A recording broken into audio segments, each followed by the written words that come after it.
ibi tí ṣọ́ọ̀bù lady yẹn wà sílé K1 is like 3 building to 2 building ló wà. Àwa mọ̀ pé wọ́n ní pàrọ̀ but ọmọ yẹn mi mọ̀ bí wọ́n lọ mọ̀ wọ́n ní pàrọ̀. Ilé ìwò bẹ́ẹ̀ ṣe ní ẹ̀kọ́ àbíjẹ́ bòde bóòlù yìí ṣe wọ̀. Ṣọ́ọ̀bù àná mi ibẹ̀ ni ṣọ́ọ̀bù àná mi wà. Kì í ṣe ti yín ṣọ́ọ̀bù àná yín. Bẹ́ẹ̀ ni àyẹ̀mọ́ mò ń dé tìyá mi lọ́dún yẹn lọ́hùn. Okay, how many years lẹ́ ń sọ yìí? Ìgbà tí mò ń sọ yẹn sìn láti máa wí bí 2009-10 tí mo ti mọ̀ ń gbà yẹn. How many years nìyẹn? Okay, mò ń gbọ́ yín lọ, mò ń gbọ́ yín lọ. Mò ń gbọ́ yín lọ, mò ń gbọ́ yín lọ. Lady tẹ bá rí díẹ̀, ọkùnrin tó bá láì obìnrin kò lè bójú kò ń bẹ̀.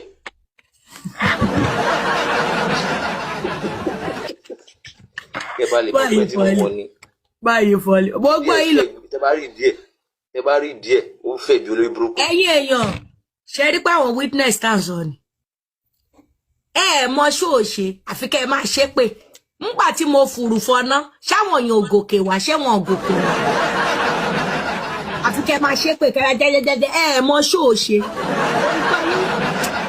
Big man, mo ń gbádùn yín lọ, ẹ gbé mi débẹ̀.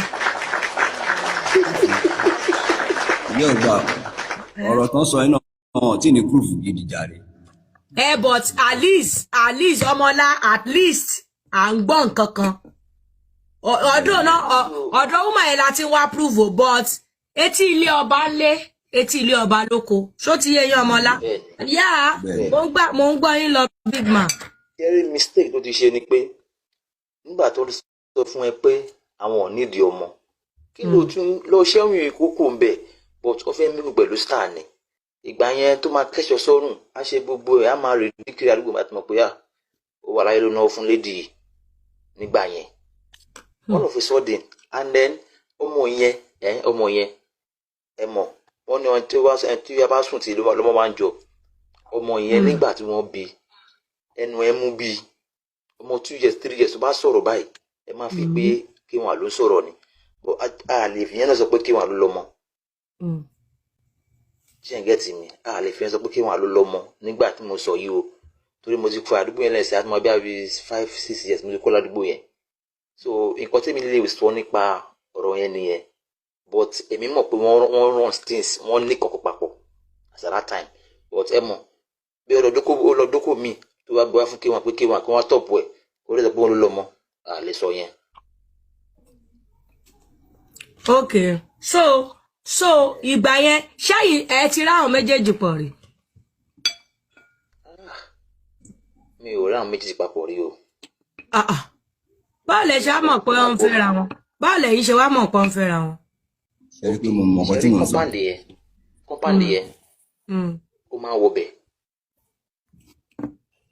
Okay, ṣé òun nìkan ládùúgbò ló ń wọnú kọ́mpáǹdì yẹn? Nǹkan tí mo sọ ti yé ẹ mọ̀ pé ẹni tó bá ń ṣe nǹkan lemọ́lemọ́ ẹ máa mọ̀ pé tí ọmọ tí ẹ bá rí boyfriend àti girlfriend ẹ máa dá wọn mọ̀ náà ẹ máa mọ̀ pé àwọn ilé wọn ní kọ̀ọ̀kan tí wọ́n ṣe. Bọ́ ẹ lè conclude pọ́n ń ṣe nǹkan bí ẹ̀yin gan sọ pé ẹ̀rí wọn papọ̀ rí ṣe bẹ́ẹ̀ sọ́nsìn. Bẹ́ẹ̀ ni nǹkan tí mo sọ fún yín ni èmi ò rí papọ̀ rí ṣe mọ̀ pé nígbà yẹn tí mi bá lọ síbẹ̀ àdúgbò yẹn tó sí àdúgbò yẹn lèmi ń gbé girlfriend mi wà ń bẹ́ẹ̀ tí mo máa wá lọ síbẹ̀ so based on nǹkan táwọn máa ń sọ àwọn máa ń rí but èmi ò tí ì rí àwọn méjì papọ̀ rí.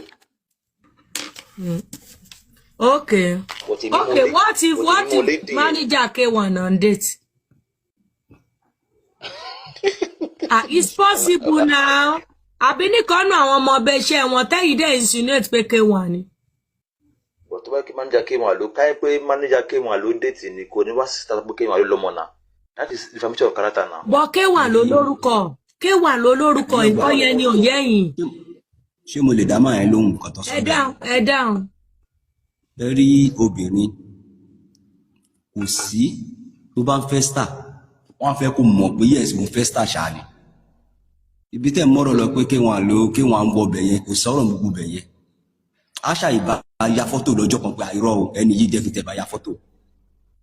Kí lẹ̀ ń sọ ṣé K1 wá kéré nu ayé ni K1 ṣe yeye iṣẹ́ ẹran ló kàn. Ẹni sùúrù tó wá pé ya fọ́tò sọ pé orí fóònù tó ya fóònù ẹ̀ ti sọnù ńkọ́. ṣé èèyàn kí ń tọ́jú àwọn profiles orí sí Gmail gbà mí ni. kò ń ṣe ìbò ló mọ̀ yẹn anyway mi ò wá láti support ẹ ṣe get ẹ. no àwọn ò tiẹ̀ support anybody. ẹ wò ó sí ẹ̀yin lára àta tẹ sọ pé ẹ máa ń rí wọn ṣé ní Kọ̀tà ni àbí Ìjẹ̀bú-Òde. ní Ọ̀kọ̀tà sorry mo ní Kọ̀tà lọ́kọ̀tà ṣó ti yé yín ẹ̀yin lẹ sọ pé ẹ máa ń rí wọn pé wọ́n ní pààrọ̀ àbí I don't know or whatever but mo fẹ́ bi yín question kan time tí lady yẹn lóyún ṣé gbogbo yín mọ̀ sí pé K1 ló ní fún. èmi ò mọ̀ wípé má parọ́ yẹn o èmi ò mọ̀ o. Because ó yẹ kí gbogbo yín náà mọ̀ pé nísìnyí báyẹn claim pọ́jọ wà ń pààrọ̀ but mo bí yín pé ṣe rí wọn pọ̀ rí ẹni rárá ní tó bá gbé yín lọ kóòtù sí evidence.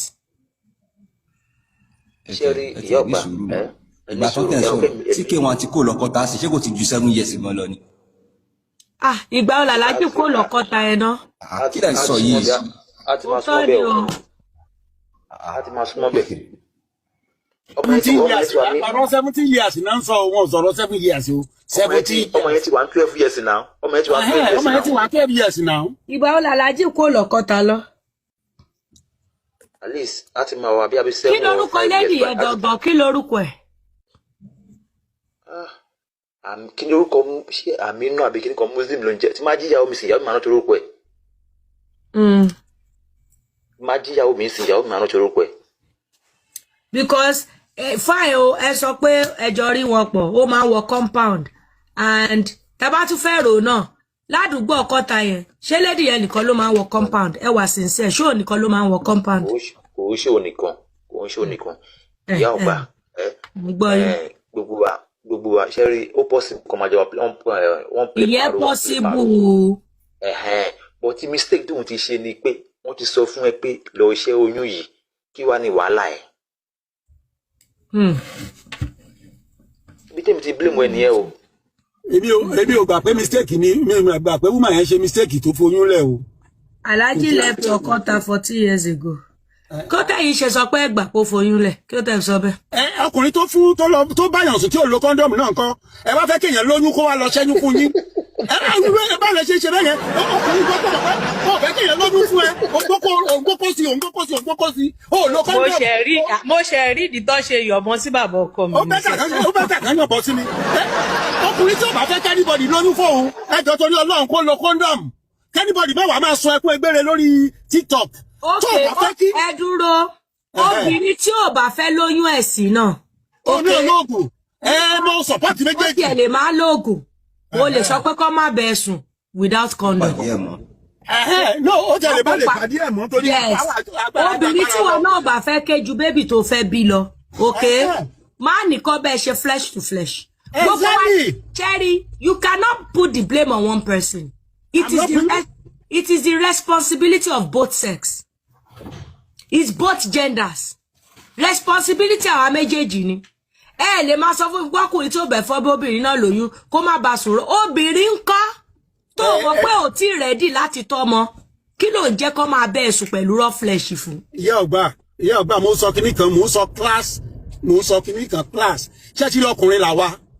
Àwa la mọ̀ bó ṣe ń ṣẹlẹ̀.